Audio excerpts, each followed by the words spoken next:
मैं बस गेम खेल के टाइम वेस्ट कर रहा था, तभी अचानक मेरे दिमाग के अंदर एक अजीब मैकेनिकल आवाज गूंजी। कंग्रेचुलेशंस, आप successfully 24 hour godly tycoon system से बाइंड हो चुके हो। अब आप जितना भी पैसा स्पेंड करोगे वो आपको 10 गुना रिटर्न मिलेगा। 24 घंटे बाद सिस्टम ऑटोमेटिकली डिसअपियर हो जाएगा। जैसे ही आवाज खत्म हुई, मेरे दिमाग में काउंटडाउन टाइमर दिखने लगा। मेरा दिमाग तुरंत तेज चलने लगा। 10x cashback. मेरे अकाउंट में सिर्फ 2000 रुपए बचे थे, लेकिन अगर ये सच था तो हर सेकंड इंपॉर्टेंट था। मैंने बिना टाइम वेस्ट किए तुरंत अपने गेम अकाउंट में 2000 रुपए रिचार्ज कर दिए। अगले ही सेकंड मेरा फोन वाइब्रेट हुआ। Bank notification I, your bank account has received 20,000 rupees, current balance 20,024 rupees. ये सच में काम कर गया। मेरी हार्ट बीट इंस्टेंटली फास्ट हो गई और एक्साइटमेंट पूरे बॉडी में दौड़ने लगी। पैसे कमाना अचानक बहुत ईजी लगने लगा। मैंने तुरंत 20,000 रुपए अपने दोस्त लिंग जियोन को ट्रांसफर कर दिए। ऑलमोस्ट इंस्टेंटली सिस्टम ने मुझे 2 लाख रुपए रिटर्न कर दिए। लिंग जियोन की तरफ से तुरंत एक क्वेश्चन मार्क आया, लेकिन मैंने उसे कंप्लीटली इग्नोर कर दिया। उसके बाद मैंने उसको और 2 लाख रुपए भेज दिए और सिस्टम ने तुरंत मुझे 20 लाख रुपए रिफंड कर दिए। अगले ही सेकंड मेरा फोन जोर से बजने लगा। लिंग जियोन शॉक में कॉल करके चिल्लाया, भाई ये क्या हो रहा है? तू अचानक मुझे 2,20,000 क्यों भेज रहा है? तूने क्या किया? इतना पैसा कहां से आया? मैंने शांत आवाज में रिप्लाई दिया, रिलैक्स कर, टेंशन मत ले। मैंने तुझसे पहले 10,000 रुपए उधार लिए थे ना, बस वो वापस कर रहा हूँ। और हाँ, मैं अभी बिजी हूँ। I'll explain later। वो ऑलमोस्ट चिल्लाते हुए बोला, कौन पागल 10,000 रुपए का उधार 2,20,000 देकर चुकाता है? लोन शार्क्स भी इतने इंसेन नहीं होते। तो एग्जैक्टली कर क्या रहा है? मैं उसकी बात सुनते हुए भी रुका नहीं। मेरे फिंगर्स स्क्रीन पर क्रेजी स्पीड से मूव कर रहे थे। सच कहूं तो मैं भी तुरंत ह्यूज अमाउंट स्पेंड करके और भी बड़ा रिटर्न लेना चाहता था, लेकिन एक नॉर्मल आदमी होने की वजह से मेरे पास इतने बड़े पैसे स्पेंड करने के ज्यादा ऑप्शंस नहीं थे। पहले मुझे अपना कैपिटल और बड़ा करना था, तभी नेक्स्ट मूव पॉसिबल था। तभी मुझे अचानक कुछ याद आया और मैंने जल्दी से कहा, वैसे तेरे ऑनलाइन लोन का 1 लाख से ज्यादा अभी भी बाकी है ना? जल्दी जाके सब रीपे कर दे। वो 1 सेकंड के लिए शॉक हो गया, फिर बोला, ठीक है मैं अभी रीपे करता हूँ, तू फ्री हो जाए तो मुझे कॉल बैक करना। फिर उसने कॉल कट कर दिया। सिर्फ 3 मिनट के अंदर मैंने अपने सारे ऑनलाइन लोन्स और क्रेडिट कार्ड का डेट कंप्लीटली क्लियर कर दिया। मैंने टोटल 20 लाख रुपीज स्पेंड किए और सिस्टम ने इंस्टेंटली मुझे 2 करोड़ रुपीज रिटर्न कर दिए। उसके बाद मैंने और 3 करोड़ रुपीज स्पेंड किए और सिस्टम ने मुझे सीधा 30 करोड़ रुपीज रिफंड कर दिए। उस वक्त मेरे बैंक अकाउंट का बैलेंस ऑलरेडी 47 करोड़ रुपीज तक पहुंच चुका था। लिंग शाओयून को छोड़कर मेरे बाकी सारे so called friends basically free loaders थे। उनकी हेल्प करने का कोई मतलब नहीं था। मैंने आसपास देखा, लेकिन नियर बाय ऐसी कोई चीज नहीं थी जहां इतना पैसा जल्दी स्पेंड किया जा सके। तब मैंने तुरंत डिसाइड किया कि मुझे किसी हाई एंड जगह जाना होगा। मैं अपनी लाइफ की सबसे फास्ट स्पीड में नीचे भागा और एक टैक्सी रोक ली। टैक्सी में बैठते ही मैंने कहा, ड्राइवर मुझे जोंगशी रोड वाले फरारी शोरूम ले चलो। आखिर रिच लोग अगर जल्दी पैसा उड़ाना चाहते हैं तो सबसे फास्ट तरीका लग्जरी कार्स और हाउसेज ही होता है। टैक्सी में बैठे बैठे मैंने जल्दी से कई लाइव स्ट्रीमिंग एप्स डाउनलोड कर लिए। मैंने स्ट्रीमर्स को देखना भी जरूरी नहीं समझा। पहले ही प्लेटफॉर्म ओपन करके मैंने सीधा 4 करोड़ रुपीज रिचार्ज कर दिए। सिस्टम ने तुरंत मुझे 4 करोड़ रुपए का कैशबैक रिटर्न कर दिया। बिना हेजिटेट किए मैंने और 6 करोड़ रिचार्ज किए और अगले ही सेकंड मेरे अकाउंट में 60 करोड़ रुपए और आ गए। उस वक्त मेरा bank balance already 94 crore rupees तक पहुंच चुका था। ऑब्वियसली मैं एक ही प्लेटफॉर्म पर बहुत ज्यादा पैसा स्पेंड करने की हिम्मत नहीं कर रहा था, कहीं अनवांटेड अटेंशन ना खैट हो जाए। इसलिए मैंने और 10 करोड़ रुपए अलग अलग लाइव स्ट्रीमिंग एप्स में स्प्रेड कर दिए और सक्सेसफुली और कैशबैक ट्रिगर कर लिया। फिर मैं थोड़ा आगे झुककर टैक्सी ड्राइवर से बोला, भाई मुझे जल्दी पहुंचना है, जितनी फास्ट ड्राइव कर सकते हो करो, 5,000 रुपए टिप दूंगा। ड्राइवर इंस्टेंटली एक्साइटेड हो गया और जोर से हंसकर बोला, आज आपको सही बंदा मिला है, अभी असली अकीना माउंटेन ड्राइविंग गॉड दिखाता हूं। अगले ही सेकंड टैक्सी रॉकेट की तरह आगे शूट कर गई। मैंने कैजुअली उसको 5,000 रुपए ट्रांसफर कर दिए और सिस्टम ने तुरंत मुझे 50,000 रुपए रिफंड कर दिए। सिर्फ आधे घंटे के अंदर मैंने लगभग 300 करोड़ रुपीज स्पेंड और साइकिल कर लिए थे। एक नॉर्मल इंसान के लिए 300 करोड़ रुपए पूरी लाइफ सेटल होने के लिए इनफ थे। लेकिन अजीब बात यह थी कि मुझे अभी भी सेटिस्फैक्शन नहीं मिल रहा था। सच कहूं तो मुझे खुद नहीं पता था कि मेरा गोल अब क्या बन चुका था। लगभग 20 मिनट बाद हम फाइनली फरारी शोरूम पहुंच गए। जैसे ही मैं अंदर गया, एक सेल्स वुमन तुरंत पोलाइटली मेरे पास आई और बोली, hello sir, welcome to Ferrari sales and service centre. क्या आपने कोई स्पेसिफिक मॉडल चूज किया है? मैंने सिर हिलाकर शांत आवाज में जवाब दिया, नहीं, तुम बस यहाँ की कार्स का शॉर्ट इंट्रोडक्शन दे दो, मैं तुरंत बाय करूंगा। उसने मुझे ऊपर से नीचे तक देखा। मेरे पूरे आउटफिट की प्राइस शायद 1000 रुपए से भी कम होगी। फिर भी उसने फोर्स्ड स्माइल के साथ पास खड़ी एक कार की तरफ पॉइंट किया और बोली, सर आप ये वाली देख सकते हैं, ये फरारी 612 है, इसकी करंट प्राइस 5.7 करोड़ रुपीस है। मैंने इंपेशेंटली हाथ हिलाकर कहा, इंट्रोडक्शन की जरूरत नहीं, ये वाली पैक करो, कार्ड स्वाइप करो और मुझे कुछ और कार्ड्स भी दिखाओ, मुझे सब चाहिए। सेल्स वुमन पूरी तरह फ्रीज हो गई। मेरे सिंपल अपीयरेंस को देखकर शायद उसे लग रहा था जैसे अचानक अनइमेजिनेबल फॉर्च्यून सीधा उसकी गोद में गिर गया हो। फिर मैंने आगे कहा, तुम्हारे पास Ferrari 812, Ferrari F12, Ferrari 599, Ferrari 488, Ferrari F90, Ferrari 458 और फरारी FF है। वो जल्दी से बोली, सर हो सकता है सारे मॉडल्स अभी स्टॉक में ना हो, कुछ कार्स दूसरी लोकेशन से ट्रांसफर करनी पड़ेंगी। मैंने कैजुअली सर हिलाकर कहा, मैंने जो मॉडल्स अभी बोले प्लस ये 612, टोटल 8 कार्स हुई। मुझे ऑप्शंस देखने की जरूरत नहीं है, सबकी हाईएस्ट कॉन्फ़िगरेशन पैक कर दो। मेन कलर्स रेड और ब्लैक चाहिए, जल्दी टोटल बताओ, मुझे हरी है। सेल्स वुमन ने तुरंत कैलकुलेटर उठाया और क्रेजी स्पीड में नंबर्स टाइप करने लगी। सर सिर्फ कार प्राइसेस अलग हैं, लेकिन इंश्योरेंस, टैक्स और एडिशनल कॉन्फ़िगरेशंस मिलाकर टोटल अमाउंट 53 करोड़ रुपीस होगा। मैंने अपना बैलेंस देखा और शांत आवाज में बोला, एक एक सेट लेना बहुत ट्रबलसम है, ऐसा करो पूरे 5 कंप्लीट सेट्स बना दो। सेल्स वुमन पूरी तरह स्टन रह गई। ऐसा नहीं था कि उसने पहले कभी रिच लोगों को फरारी खरीदते नहीं देखा था, लेकिन कोई लग्जरी सुपर कार्स को सब्जी मंडी के आलू प्याज की तरह बाय करे, ये जेन्युइनली टेरिफाइंग था। फिर मैंने अचानक पूछा, तुम्हारे पास ला फरारी है? उसके फेस पर हल्का डिसअपॉइंटमेंट आया और वो बोली, सर ला फरारी लिमिटेड एडिशन मॉडल है, वो ऑलरेडी ग्लोबली सोल्ड आउट हो चुकी है। ये सुनकर मुझे थोड़ा रिग्रेट हुआ, लगता है वो कार मुझे नहीं मिलने वाली थी। मैंने बिना कुछ कहे सीधा अपना कार्ड उसकी तरफ बढ़ा दिया। नॉर्मली ऑर्डिनरी बैंक कार्ड्स की स्पेंडिंग लिमिट होती है, लेकिन सिस्टम की पावर के सामने दुनिया के रूल्स भी मीनिंगलेस लग रहे थे। जैसे ही पेमेंट सक्सेसफुल होने का नोटिफिकेशन बजा, सेल्स वुमन की नजर पूरी तरह बदल गई। फरारी शोरूम में रोज इतने कस्टमर्स नहीं आते थे, इसलिए आसपास की सारी आइडल सेल्स वुमन तुरंत मेरे अराउंड गैदर हो गई। हर कोई डेस्परेटली मेरे क्लोज आने की कोशिश कर रही थी, जैसे मैं कोई mysterious rich second generation air हूं। उनकी नजरों में मेरे चीप क्लोथ्स भी सडनली लो की लग्जरी का सिंबल बन चुके थे। जैसे ही 200 करोड़ रुपए से ज्यादा सक्सेसफुली स्पेंड हुए, सिस्टम ने इंस्टेंटली मुझे 2670 करोड़ रुपए रिफंड कर दिए। पहले के रिमेनिंग बैलेंस को मिलाकर अब मेरे अकाउंट में ऑलमोस्ट 2700 करोड़ रुपए क्वाइटली पड़े थे। मैं अब तक टोटल 40 लग्जरी कार्स ऑर्डर कर चुका था और शोरूम का हर सेल्स पर्सन मुझे किसी लिविंग गॉड की तरह ट्रीट कर रहा था। स्टोर मैनेजर भी पर्सनली मेरे लिए चाय डालने आ गया। वो इतना पोलाइटली बो और स्माइल कर रहा था जैसे उसे डर हो कि कहीं ज्यादा जोर से सांस लेना भी मुझे ऑफेंड ना कर दे। एक सेल्स वुमन ने केयरफुली मुझे रिमाइंड करते हुए कहा, मिस्टर गू, मुझे आपको बताना है कि इतनी सारी व्हीकल्स डिलीवर होने में अराउंड 6 मंथ्स लग सकते हैं। मैंने कैजुअली हाथ हिलाकर जवाब दिया, कोई प्रॉब्लम नहीं, कार्स जैसे जैसे रेडी हो वैसे वैसे डिलीवर कर देना। ये सुनते ही वो विजिबली रिलैक्स हो गई। आखिर 200 करोड़ रुपए से ज्यादा के ऑर्डर के सामने शायद वो इमेजिन भी नहीं कर पा रही थी कि अगर डील कैंसिल हुई तो क्या होगा। अब वो जिस तरह मुझे देख रही थी उससे मैं ऑलमोस्ट उसके दिमाग के थॉट्स रीड कर सकता था। शायद उसके लिए मेरी मिस्ट्रेस बन जाना और मुझसे कैजुअली पॉकेट मनी लेना भी उसकी पूरी लाइफ हमेशा के लिए चेंज करने के लिए इनफ होता। अगर ये सब आज से पहले हुआ होता तो शायद मैं इन ब्यूटीफुल वुमेन के साथ थोड़ी देर और कैजुअली बात करता, लेकिन अब मेरे पास सिर्फ 24 घंटे थे। 1 घंटे से ज्यादा ऑलरेडी निकल चुका था और मेरे पास बिल्कुल भी टाइम वेस्ट करने का ऑप्शन नहीं था। इस स्टेज पर दुनिया की सबसे खूबसूरत लड़कियां भी मेरी मनी प्रिंटिंग मिशन के सामने साइड हो चुकी थी। तभी अचानक मेरा फोन बज उठा। हेलो, क्या मैं मिस्टर गू से बात कर रहा हूँ? जी बोल रहा हूँ, आप कौन? हेलो मिस्टर गू, मैं कमर्शियल बैंक का प्रेसिडेंट चैन योंगशन बोल रहा हूँ। हमने आपके प्राइमरी अकाउंट में रिसेंटली 2600 करोड़ रुपए का ओवरसीज ट्रांसफर नोटिस किया है। आपके डिपॉजिट्स हमारे बैंक में एक्सट्रीमली सिग्निफिकेंट है, इसलिए हम ऑफिशियली आपको हमारे हाईएस्ट लेवल वीआईपी क्लाइंट्स में इनवाइट करना चाहते हैं। इसके साथ आपको कई एक्सक्लूसिव सर्विसेज और स्पेशल कन्वीनियंसेस भी मिलेंगी। मेरा फोन स्पीकर पर नहीं था, फिर भी शोरूम में खड़े सब लोग एक एक वर्ड क्लियरली सुन पा रहे थे। मैनेजर से लेकर सेल्स वुमेन तक सब शॉक में फ्रीज हो गए। स्पेशली वो सेल्स वुमेन जिसने मुझे फरारी इंट्रोड्यूस की थी। उसके लिए 200 करोड़ रुपए स्पेंड करना ही टेरिफाइंग था, लेकिन 2600 करोड़ सुनते ही उसकी रियलिटी की पूरी अंडरस्टैंडिंग टूट गई। लेकिन ऑनेस्टली मुझे वीआईपी स्टेटस में ज्यादा इंटरेस्ट नहीं था। जो चीज मुझे ट्रूली इंपॉर्टेंट लग रही थी वो थी एक बैंक प्रेसिडेंट के कनेक्शंस और इन्फ्लुएंस। मैंने तुरंत कहा, प्रेसिडेंट चैन, वीआईपी वाली बात बाद में कर लेंगे, फिलहाल मुझे आपसे एक फेवर चाहिए। वो इंस्टेंटली रिस्पेक्टफुल टोन में बोला, mister Gu please feel free to ask. मैंने शांत आवाज में कहा, मुझे प्रॉपर्टीज खरीदनी है, लग्जरी फ्लैट्स, पेंट हाउसेज, विलास,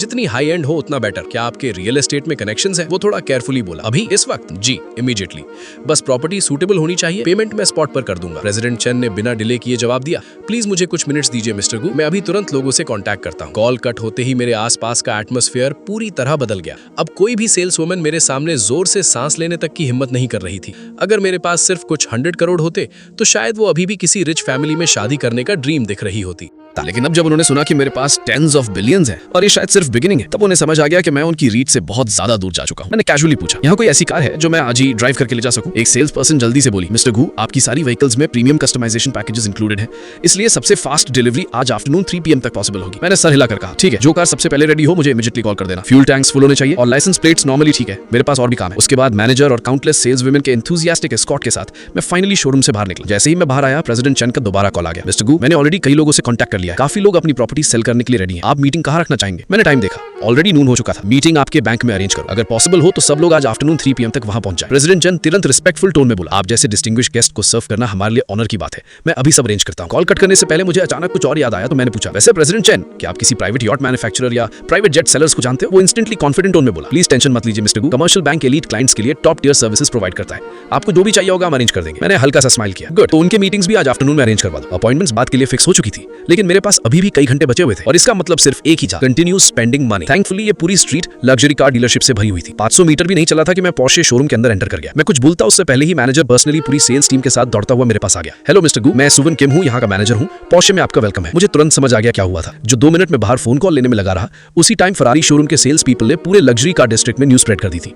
अब तो हर डीलरशिप को पता चल चुका था कि एक टेरिफाइंगली रिच आदमी आया है जिसने casually nearly 300 crore rupees spend करके फरारी के 7 मॉडल्स के 5 यूनिट्स खरीद लिए। अब तो कोई मेरी परचेजिंग लॉजिक भी समझ नहीं पा रहा था। आखिर कौन सा रिच पर्सन कार्स को इस तरह खरीदता है? मैंने कामली पूछा, क्या तुम्हारे पास पोर्शे के सारे मॉडल्स अवेलेबल हैं? मैनेजर ने जल्दी से जवाब दिया, यस मिस्टर गू, हम आपके लिए कोई भी पोर्शे मॉडल अरेंज कर सकते हैं, दो कुछ मॉडल्स ट्रांसफर ऑर्डर से आएंगे। मैंने तुरंत सारे ला दिया। गुड, सारे अवेलेबल कस्टमाइजेशन पैकेजेस अरेंज करो, बेस्ट कलर कॉम्बिनेशंस और हाईएस्ट कॉन्फ़िगरेशंस यूज करो, मुझसे डिटेल्स मत पूछना। बस जो सबसे सूटेबल हो वही चूज कर लो। मैनेजर एक्साइटमेंट से ऑलमोस्ट कांपने लगी। काफी देर तक कैलकुलेशंस करने के बाद वो फाइनली बोली, मिस्टर गो, सारी प्रीमियम कॉन्फ़िगरेशंस के साथ टोटल 50 करोड़ रुपीस बनता है। इसमें दो डिफरेंट वर्जन्स के Porsche 918 मॉडल्स, एक Porsche 911 और एक Cayenne GT इंक्लूडेड है। मैंने बिना ब्लिंक किए फिर से अपना बैंक कार्ड निकाल दिया। 1 घंटे से भी कम टाइम में एक और शॉक्ड एम्प्लॉइज के ग्रुप से घिरा हुआ मैं Porsche शोरूम से बाहर निकल गया। 200 मीटर बाद मैं Lamborghini शोरूम के अंदर एंटर हुआ। वही एग्जैक्ट सीन दोबारा रिपीट हुआ। एंड में मैंने Lamborghini Reventon, Lamborghini Aventador और Lamborghini Veneno Roadster चूज किए। फुल कॉन्फ़िगरेशंस के बाद total price almost 40 crore rupees तक पहुंच गया। और एक बार फिर मैंने बिना हेजिटेट किए सीधा 5 सेट्स ऑर्डर कर दिए और 200 करोड़ रुपीस इंस्टेंटली मेरे अकाउंट से डिसअपियर हो गए। मेरा बैलेंस कुछ सेकंड्स के लिए 4,900 करोड़ रुपीस से गिरकर 4,700 करोड़ रुपीस हुआ, लेकिन सिस्टम ने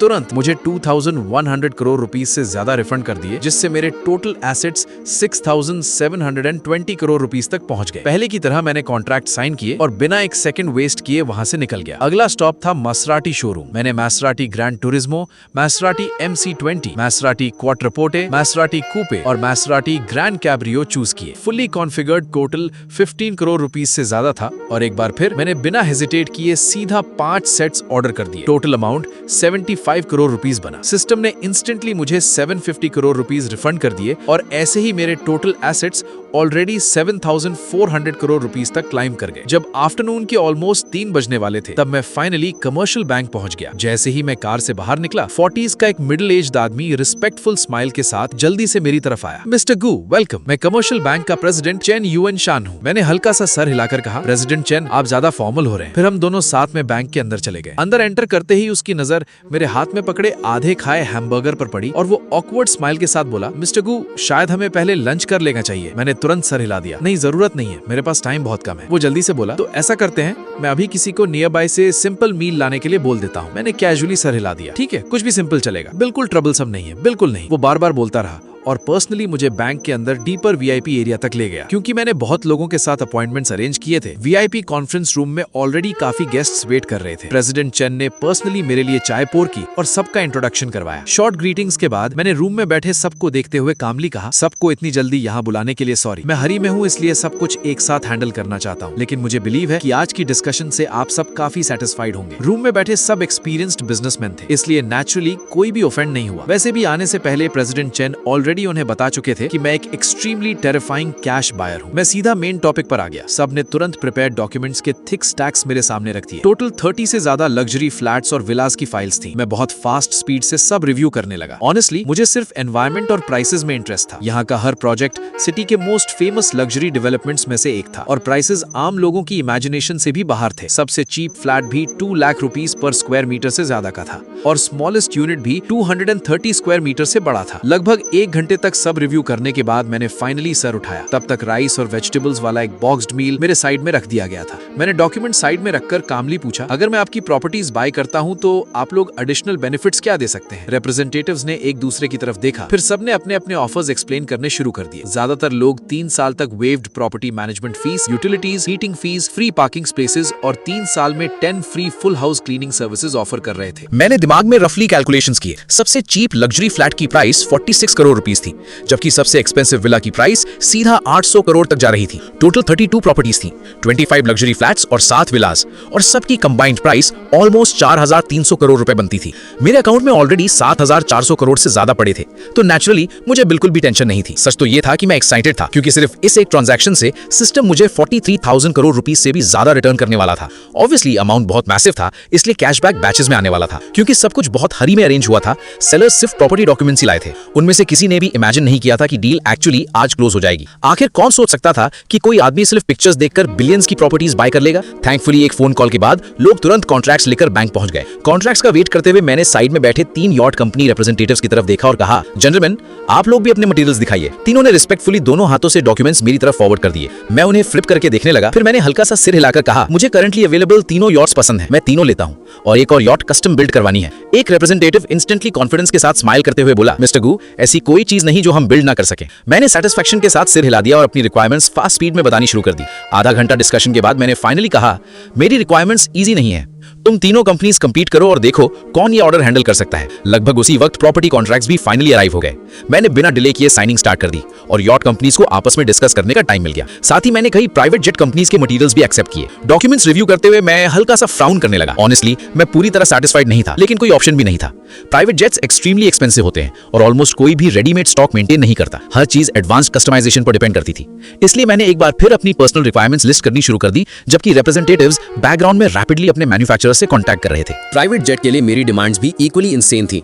मैं जो भी रिक्वायरमेंट्स बोल रहा था, सब लोग फास्ट स्पीड में नोट्स ले रहे थे और अपनी कंपनीज को इन्फॉर्मेशन फॉरवर्ड कर रहे थे। इस सब के बीच प्रेसिडेंट केन साइड में बैठा हुआ कंप्लीटली स्टंट लग रहा था। एक बैंक प्रेसिडेंट होने के नाते उसने लाइफ में काउंटलेस वेल्थी क्लाइंट्स देखे थे, लेकिन आज उसे जेन्युइनली लग रहा था कि उसकी पूरी वर्ल्ड व्यू टूट चुकी है। नॉर्मल लोग तो सब्जी खरीदते वक्त भी प्राइस पूछते हैं, और मैं बिलियंस की डील्स ऐसे कैजुअली साइन कर रहा था जैसे मंडी से गोभी और आलू खरीद रहा हूं। कुछ देर बाद यॉट कंपनीज फाइनली कंक्लूजन पर पहुंच गई। उनमें से एक कंपनी ने ऑफिशियली मेरा कस्टम यॉट प्रोजेक्ट एक्सेप्ट कर लिया। जो यॉट मैंने डिमांड की थी उसकी टोटल कॉस्ट 2500 करोड़ रुपीस थी। ग्लोबल लेवल पर भी वो दुनिया की सबसे लग्जूरियस सुपर यॉट्स में काउंट होती। मैंने बिना एक सेकंड वेस्ट किए तुरंत पूरे 2500 करोड़ रुपीस ट्रांसफर कर दिए। उसके बाद मैंने पहले सिलेक्ट किए हुए 3 रेडीमेड यॉट्स भी और 400 करोड़ रुपीस में बाय कर लिए। मैंने कॉन्ट्रैक्ट साइन किए और कार्ड स्वाइप कर दिया बिना ब्लिंक किए। मेरा बैलेंस टेम्परेरीली 7220 करोड़ रुपीस तक गिर गया। लेकिन यॉट मैन्युफैक्चरर के लिए ये प्रोजेक्ट खुद एक अनबिलीवेबल चैलेंज था। जो यॉट मैंने डिजाइन करवाई थी वो जाइगैंटिक साइज की थी और वर्ल्ड क्लास लग्जरी कॉन्फ़िगरेशन से पैक्ड थी। इंटरनेशनली भी सिर्फ टॉप टियर कंपनीज ही ऐसी चीज बिल्ड करने की कैपेबिलिटी रखती थी। उनके इंडस्ट्री में कई बार सालों तक कोई मेजर ऑर्डर नहीं होता, लेकिन एक ह्यूज ऑर्डर पूरी कंपनी को कई साल तक सस्टेन कर देता है। और इस सिंगल 2500 करोड़ रुपीस ट्रांजैक्शन के साथ सिस्टम ने इंस्टेंटली मुझे 25,000 करोड़ रुपीस रिफंड कर दिए। मेरे लिक्विड एसेट्स अब अनइमेजिनेबल लेवल तक पहुंच चुके थे। प्रॉपर्टीज और यॉट्स डील करने के बाद अब फाइनल मेजर टास्क बचा था प्राइवेट जेट। कई एविएशन कंपनीज की डिस्कशन के बाद ईस्टर्न एयरलाइंस ने फाइनली मेरा ऑर्डर एक्सेप्ट कर लिया। मेरी कस्टमाइजेशन रिक्वायरमेंट्स एक्सट्रीमली कॉम्प्लेक्स और हाई एंड थी और कंप्लीट बिल्ड होने में कम से कम 1.5 साल लगने वाले थे। नॉर्मली ऐसे एयरक्राफ्ट को क्वालिटी मेंटेन करते हुए 3 to 4 इयर्स लगते थे, लेकिन मुझे वेटिंग से कोई प्रॉब्लम नहीं थी। मुझे सिर्फ huge amounts of money spend करने में इंटरेस्ट था। एक top level international luxury private jet के स्टैंडर्ड्स के हिसाब से फाइनल कस्टमाइज्ड प्राइस सीधा 3500 करोड़ रुपीस तक पहुंच गया। जैसे ही मैंने साइनिंग और पेमेंट कंप्लीट की, मेरे total assets finally 1 lakh crore rupees के मार्क को क्रॉस कर गए। अब तक टोटल मिलाकर मेरे पास 1,03,700 करोड़ रुपए से भी ज्यादा एसेट्स हो चुके थे। जब तक सब लोग फाइनली कॉन्फ्रेंस रूम से निकले तब तक शाम के 7 बज चुके थे। मैंने अपना दर्द करता हुआ फोरहेड रब किया और एक लंबी सांस छोड़ी। ऑनेस्टली सुबह 10 बजे से कंटिन्यूअसली पैसा स्पेंड करना जेन्युइनली एग्जॉस्टिंग था, स्पेशली आफ्टरनून के एंडलेस नेगोशिएशंस, डिसीजंस और नॉन स्टॉप कॉन्ट्रैक्ट साइनिंग। मेरा टायर्ड एक्सप्रेशन देखकर प्रेसिडेंट चेन रिस्पेक्टफुली स्माइल करते हुए बोला, मिस्टर गू, आप काफी एग्जॉस्टेड लग रहे हैं। अगर आप अलाउ करें तो क्या मुझे आपको डिनर ट्रीट करने का ऑनर मिल सकता है? थोड़ा रिलैक्स भी हो जाएगा। मैंने हल्का सा सिर हिलाकर कहा, ठीक है, चलते हैं। चेन युआन शान पूरे time extremely humble posture maintain करके चल रहा था। आखिर वो सिर्फ एक रीजनल ब्रांच बैंक प्रेसिडेंट था और मेरे करंट वेल्थ के कंपैरिजन में वो खुद भी क्लियरली समझ रहा था कि हम दोनों के बीच कितना ह्यूज गैप है। चलते चलते मैंने अचानक पूछा, प्रेसिडेंट चेन, रेस्टोरेंट किधर है? मुझे हाथ वॉश करने हैं। वो तुरंत पर्सनली मुझे रेस्टरूम तक ले गया। जैसे ही मैं अंदर एंटर हुआ, मैंने नोटिस किया कि बाहर खड़े होते ही उसने क्विकली अपना फोन निकाला और सीक्रेटली किसी को कॉल लगाया। जब मैं बाहर आया, वो इंस्टेंटली फिर रिस्पेक्टफुल स्माइल के साथ खड़ा हो गया। मिस्टर गू, चले? उसके लीड में हम दोनों जल्दी ही एक प्राइवेट रेस्टोरेंट पहुंच गए। बैठने के बाद मैंने उसकी तरफ सीरियसली देखते हुए पूछा, प्रेसिडेंट चेन, कौन सी इंडस्ट्री सबसे फास्ट पैसा स्पेंड करवाती है? वो थोड़ा सोचकर बोला, अगर हाई स्पेंडिंग की बात करें तो लग्जरी वॉचेस, सेलेक्टेबल आर्ट और टॉप टियर ज्वेलरी बहुत एक्सपेंसिव कैटेगरीज है। मैंने हल्का सा सिर हिलाकर कहा और कुछ सेकंड सोचने के बाद वो बोला, अगर प्योरली फास्ट स्पेंडिंग की बात हो तो प्रोबेबली इन्वेस्टमेंट्स सबसे फास्ट तरीका है। ये सुनते ही मेरी आंखें चमक उठी। तो फिर क्या अभी कोई ऐसी कंपनीज हैं जो इन्वेस्टमेंट के लायक हो? मैं देखना चाहता हूं। अगर पोटेंशियल हुआ तो शायद मैं उन्हें सपोर्ट कर सकता हूं। चेन युआन शान तुरंत स्माइल करते हुए बोला, मिस्टर गू, पूरे कंट्री में इन्वेस्टमेंट ढूंढने वाली कंपनीज की कमी नहीं है। फिल्म और television, entertainment, internet media, health care, pharmaceuticals, education, training, हर इंडस्ट्री में काउंटलेस कंपनीज फंडिंग के लिए वेट कर रही हैं। मैंने कामली सर हिला दिया। गुड, तो film, entertainment, online media, medicine, health care और एजुकेशन ट्रेनिंग इंडस्ट्रीज की कंपनीज चेक करो।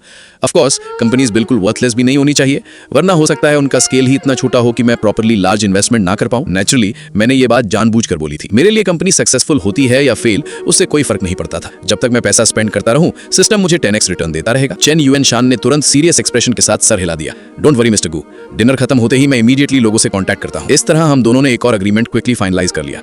तभी मुझे अचानक कुछ और याद आ गया। ओ राइट, मुझे एक पूरी कमर्शियल स्काईस्क्रेपर भी बाय करनी है। क्या यहाँ आसपास कोई ऐसी बिल्डिंग है जिसे ओनर सेल करना चाहता हो? ये सुनकर इवन चेन युएन शान भी थोड़ा स्टन रह गया। मिस्टर गू, एक कमर्शियल स्काईस्क्रेपर खरीदना कोई छोटी बात नहीं है, उसकी प्राइस एक्सट्रीमली हाई होगी। अगर आप सीरियसली इंटरेस्टेड हैं तो मुझे केयरफुली लोगों से कॉन्टैक्ट करना पड़ेगा, और ऑनेस्टली बहुत कम लोग ऐसी प्रॉपर्टी सेल करना चाहेंगे। अचानक उसकी आंखें चमक उठी, जैसे उसे कुछ याद आ गया हो। वेट, अगर एक न्यूली कंप्लीटेड बिल्डिंग हो जो अभी ऑफिशियली ऑपरेशन स्टार्ट नहीं की हो तो क्या वो चलेगी? मैंने तुरंत सर हिला दिया। परफेक्टली फाइन, रेनोवेशन और मॉडिफिकेशंस मैं खुद हैंडल कर लूंगा। ये सुनते ही चेन युएन शान जल्दी से बोला, तो फिर मेरे पास शायद एक सूटेबल ऑप्शन। फ्यू इयर्स पहले एक कंपनी ने हमारे बैंक से ह्यूज लोन लेकर एक ट्विन टावर स्काईस्क्रेपर प्रोजेक्ट बिल्ड किया था। दोनों टावर्स एक कॉम्प्लिकेटेड कनेक्टेड डिजाइन से जुड़े हुए हैं। उसमें commercial areas, offices, hotels, apartments और multiple mixed use sections included है। प्रोजेक्ट लास्ट मंथ ही कंप्लीट हुआ है और मैंने सुना है कि इंटीरियर्स की रेनोवेशन अभी भी चल रही है। वो थोड़ा रुक कर बोला, बस एग्जैक्ट करंट सिचुएशन का मुझे पूरा आइडिया नहीं है। मैंने तुरंत उसकी बात कट कर दी। मुझे डिटेल से फर्क नहीं पड़ता, मैं पूरी बिल्डिंग आउटराइट बाय करना चाहता हूँ। प्रेसिडेंट चेन, उनसे बात करो। अगर प्रोजेक्ट सूटेबल हुआ तो मैं इमीडिएटली परचेज कर लूंगा। चेन युएन शान ने तुरंत सर हिला दिया और इंस्टेंटली कॉल लगा दिया। चेयरमैन लियू, हेलो, इतनी रात को कॉल कर रहा हूँ, एक इंपॉर्टेंट मैटर है। दूसरी तरफ से हेल्पलेस लाफ सुनाई दी। ओल्ड चैन, क्या तुम लोन रीपेमेंट के बारे में कॉल कर रहे हो? टेंशन मत लो, बिल्डिंग ऑफिशियली ओपन होते ही रेंटल इनकम से हम सब रीपे कर देंगे। चेन युएन शान जल्दी से बोला, नहीं नहीं, मैं उस बारे में कॉल नहीं कर रहा। एक्चुअली मैं पूछना चाहता था, क्या आपके पास टावर सेल करने का इंटेंशन है? सेल? दूसरी तरफ की आवाज इंस्टेंटली कॉशियस हो गई। चेन युएन शान कामली बोला, मेरे पास अभी एक एक्सट्रीमली पावरफुल क्लाइंट बैठे हैं। मैं ओरिजिनली प्रोजेक्ट उन्हें इंट्रोड्यूस करना चाहता था, लेकिन अगर आप इंटरेस्टेड नहीं हो सेलिंग में तो कोई बात नहीं। जैसे ही पावरफुल क्लाइंट वर्ड सुनाई दिए, चेयरमैन लियू का टोन इंस्टेंटली चेंज हो गया। वेट, कितना पावरफुल क्लाइंट? चेन युएन शान ने शांत आवाज में जवाब दिया, मैं ज्यादा रिवील नहीं कर सकता, लेकिन इतना बता सकता हूँ, वो दोनों टावर्स को डायरेक्टली कैश में आउटराइट बाय कर सकते हैं। चेयरमैन लियू कुछ सेकंड्स के लिए कंप्लीटली साइलेंट हो गए। अगर उसे इमीडिएटली फंड्स मिल जाते तो सेलिंग उसके काफी करंट प्रॉब्लम सॉल्व कर सकती थी। कुछ देर बाद उसने केयरफुली कहा, ऐसा करते हैं ओल्ड चेन, मुझे 1 घंटा दो, मैं तुम्हें कॉल बैक कर। कॉल खत्म होने के बाद मैंने हल्का सा अपना फोरहेड रब किया और अचानक मुझे एक और बात याद आई। Oh right, president chain, investment companies वाली बात मत भूलना। वो तुरंत सर हिलाकर बोला, मैं अभी एक ग्रुप मैसेज भेजता हूँ और देखता हूँ कौन सी कंपनीज करंटली इन्वेस्टमेंट ढूंढ रही हैं। इस पॉइंट तक मेरी wealth already 1 lakh crore cross कर चुकी थी। मैं इतना पैसा बिल्कुल आइडल नहीं छोड़ने वाला था। चाहे सिस्टम कल डिसअपियर भी हो जाए, इन्वेस्टमेंट्स खुद में भी वर्थवाइल थे। क्या पता फ्यूचर में उनमें से कुछ कंपनीज इनसेनली प्रॉफिटेबल बन जाए। जैसे ही चेन युएन शान ने मैसेज सेंड किया, उसका फोन ऑलमोस्ट इंस्टेंटली एक्सप्लोड होने लगा। 10 सेकंड्स भी नहीं हुए थे कि किसी का कॉल आ गया। प्रेसिडेंट चेन, जो इन्फॉर्मेशन आपने अभी पोस्ट की है, क्या वो रियल है? चेन युएन शान कामली बोला, मैं कंफर्म करता हूं कि ये बिल्कुल रियल है और क्लाइंट इस वक्त मेरे साइड में ही बैठे हैं। दूसरी तरफ का बंदा इंस्टेंटली एक्साइटेड हो गया, तो फिर कल सुबह मैं पर्सनली आकर कोऑपरेशन डिस्कस करना चाहता हूं। चेन युएन शान ने मेरी तरफ देखा और मेरा हल्का सा नॉट देखकर बोला, कल सुबह 8 बजे बैंक कॉन्फ्रेंस रूम में कंपनी डॉक्यूमेंट्स और कॉन्ट्रैक्ट्स के साथ आ जाइए। Thank you president chain, thank you. उसके बाद कॉल्स नॉन स्टॉप आने लगी। 1 घंटे के अंदर चेन युएन शान ने कम से कम 20 कॉल्स अटेंड किए। सब इन्वेस्टमेंट या पार्टनरशिप के लिए डेस्परेट थे और कई लोग तो कॉल कनेक्ट भी नहीं कर पा रहे थे, इसीलिए मैसेजेस स्पैम करने लगे। लगभग 1 घंटे बाद चेयरमैन लियू का फाइनली कॉल वापस आया। चेयरमैन लियू, सबसे डिस्कस करने के बाद हम टावर्स सेल करने के लिए रेडी हैं, बस कुछ टेनेंट्स के साइंड एग्रीमेंट्स ऑलरेडी एग्जिस्ट करते हैं, तो वो इश्यूज आपके क्लाइंट को हैंडल करने पड़ेंगे। मैंने कैजुअली जेस्चर किया कि मुझे उससे कोई प्रॉब्लम नहीं है। चेन युएन शान तुरंत बोला, नो प्रॉब्लम, कल सुबह 7 बजे सारे डॉक्यूमेंट्स और कॉन्ट्रैक्ट्स लेकर बैंक कॉन्फ्रेंस रूम में आ जाइए। कुछ और पोलाइट बातें एक्सचेंज करने के बाद कॉल फाइनली एंड हो गया। अपने फोन में फ्लड होते अनरेड मैसेजेस देखकर चेन युएन शान सिर्फ हेल्पलेस स्माइल कर सका। फिर उसने केयरफुली पूछा, मिस्टर गू, लोग बहुत ज्यादा हैं, किन लोगों को कंफर्म करना है? मैं कामली पीछे लीन होते हुए बोला, सबको ये बोल दो जो आज रात फ्री हैं वो आज रात ही मुझसे मिल सकते हैं। जो नहीं आ सकते उन्हें कल सुबह 9 बजे से पहले पहुंचना होगा। 9 के बाद आने की जरूरत नहीं है, क्योंकि 10 बजे के बाद मेरे पास और काम होंगे और फिर मेरे पास कुछ देखने का टाइम नहीं होगा। चेन युएन शान क्लियरली क्यूरियस था कि मैं 10 बजे के बाद क्या करने वाला हूं, लेकिन उसने वाइजली कोई सवाल नहीं पूछा। वो सिर्फ क्वाइटली सर झुकाकर सबको रिप्लाईज भेजने लगा। रात काफी हो चुकी थी। ये देखकर चेन युएन शान सडनली बोला, मिस्टर गू, क्या हम लोकेशन चेंज करें? कुछ देर बाद वो पर्सनली मुझे एक प्राइवेट क्लब हाउस के एंट्रेंस तक लेकर आया। मिस्टर गू, ये हमारे क्लाइंट का प्राइवेट क्लब है। अंदर entertainment areas, lounges, massage rooms और क्वाइट प्राइवेट रूम्स सब अवेलेबल हैं। बिजनेस डिस्कशंस के लिए भी कन्वीनियंट रहेगा। उसके लीड में मैं रूम 66 तक पहुंच गया। जैसे ही हम अंदर एंटर हुए, रूम में बैठे सब लोग तुरंत खड़े हो गए। चेन युएन शान स्माइल करते हुए मेरा इंट्रोडक्शन करवाया। जेंटलमैन, ये है मिस्टर गू, आज के गॉड ऑफ वेल्थ। चाहे मेरी एज अभी यंग थी, लेकिन उनकी नजरों में मैं प्रैक्टिकली एक वॉकिंग साइशन ये बन चुका था। ऑनेस्टली मुझे हर इंडस्ट्री की डीप अंडरस्टैंडिंग नहीं थी, लेकिन कुछ सेक्टर्स का फ्यूचर मैं क्लियरली देख सकता था। हेल्थ केयर और एजुकेशन जैसे फील्ड्स सोसाइटी कितनी भी चेंज हो जाए, कभी ट्रूली डिसअपियर नहीं होने वाले थे।